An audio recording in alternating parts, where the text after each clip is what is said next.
America ने हथियारों की डील को मंजूरी दी है। ये बड़ी जानकारी इस वक्त की आपको बता रहे हैं। तो देखिए, इजराइल को लगभग $7 अरब की मंजूरी दी है। इजराइल को अपाचे स्पेस के हथियार, इसके के साथ साथ सऊदी की अगर बात करें तो $9 अरब के हथियार की मंजूरी मिली है। बोइंग, लॉकहेड मार्टिन जैसी कंपनियों से हथियार की डील की गई है।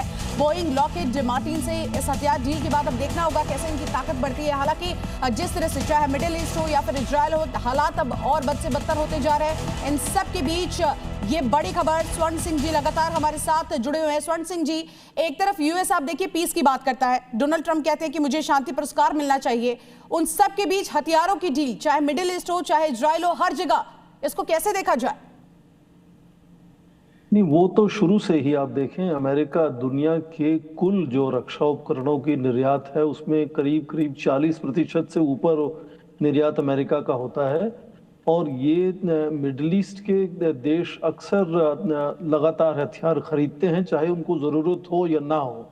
हाँ, हथियार आने से तनाव बढ़ता है, पर ये लगातार बात हुई। और यहाँ तक आपने राष्ट्रपति ट्रंप के शांति पुरस्कार, नोबेल शांति पुरस्कार की बात की। वो हाल ही में नॉर्वे के प्रधानमंत्री को एक पत्र लिखकर कह चुके हैं कि क्योंकि आपने मुझे नोबेल शांति पुरस्कार नहीं दिया, इसलिए मेरी प्रतिबद्धता जो है वो शांति के प्रति सीमित होगी और मैं कुछ दूसरे तरीके अपना सकता हूं।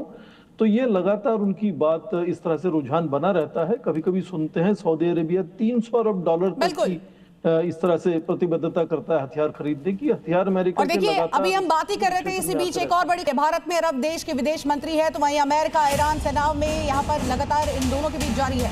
इसी बीच बड़ी खबर ये भी सामने आ रही है कि सऊदी अरब ने अमेरिका को उकसाया है। सूत्रों के हवाले से ये जानकारी है। व्हाइट हाउस के बंद कमरे में एक सीक्रेट मीटिंग की गई। ईरान पर अटैक के लिए यूएस को उकसाया गया और सऊदी के रक्षा मंत्री को चेतावनी भी दी गई है। ट्रंप पीछे हटे तो तेहरान और ज्यादा मजबूत होगा, कहा गया है। देखिए, इसी बीच ये बड़ी खबर आपको बता दें, ईरान पर अटैक के लिए यूएस को उकसाया गया है। ये बड़ी जानकारी सामने आ रही है और इन सब के बीच कमर आगा जी भी हमारे साथ मौजूद है। देखिए, एक तरफ भारत में यहाँ पर अहम बैठक चल रही है, तो वहीं अमेरिका ईरान के बीच अब मामला यहाँ तक सामने आ रहा है कि एक सीक्रेट मीटिंग की गई है बंद कमरे में। फॉरेन अफेयर एक्सपर्ट है आप, आगा जी क्या कहेंगे इस पर? जी, ये इस मीटिंग की रिपोर्ट्स अब आ चुकी हैं काफ़ी। इसमें अमेरिका ने ही कन्वीन की थी, प्रेसिडेंट ट्रंप ने, व्हाइट हाउस में हुई थी, जिसमें सऊदी ऑफिशियल्स भी थे, intelligence and military officials and Israeli officials भी वहाँ पे मौजूद थे। अमेरिकन के साथ बातचीत हुई थी। अब ये खबर लीक ये है कि अमेरिका को उकसाया जा रहा है। देखिए, सऊदी अरेबिया का बेसिक शुरू से ये मानना है कि ईरान उसका एनिमी नंबर 1 है। एक तो उनको लगता है कि जो इसके सहयोगी दल हैं, जैसे हिजबुल्लाह है, हूती है और दूसरे शिया मलेशियाज जो हैं, वो उसके लिए एक थ्रेट बना हुआ है।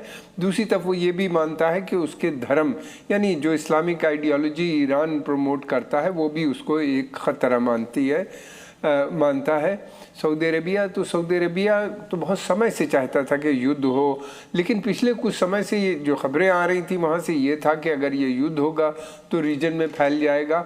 अब अमेरिका का कहना ये है कि गल्फ रीजन से, यानी जो अरब देश हैं, वहाँ से नहीं होगा, बल्कि जॉर्डन। और सर देखना होगा, वाकई दिलचस्प